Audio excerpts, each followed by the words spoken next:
if I understand you correctly, sometimes it seems like the motivation to put the Ten Commandments on display is a power play. It's like a tribal icon that Mm-hmm. says, my tribe's in control.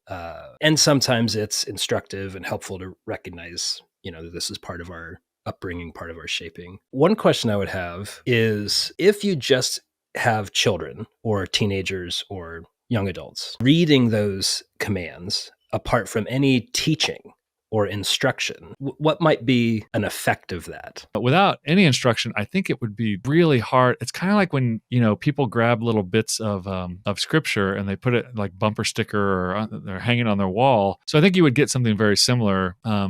And again, great, don't murder, but what do you do with don't murder? Okay, the worst part of it is you could walk away going like, okay, here's the foundation of morality in America, and you could look down the list and go, yeah, I pretty much don't do any of those things. I'm good to go, right? Yeah, I right. honor my parents. I take the weekend.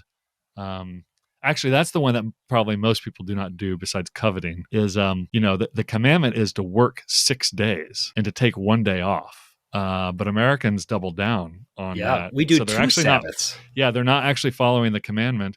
The French take like 4 Sabbaths a week or something. I don't know. Oh, But yeah, so so I think that they're without any instruction, it's going to be really hard to figure out what exactly is going on here besides a few truisms that seem intuitively correct because you've been raised in a culture in which those would be intuitively correct, and the rest of them would have no teeth because they don't have any instances that go with them in the actual text. And I would guess that if I asked most Christians, like off the street Christian, I say, hey, are you a Christian? Yes. Can you give me some concrete instances of this principle, right? I'm going to guess they'd be batting about 500. 50% of the time they could do something decent with it, but they get a lot of wrong answers as well.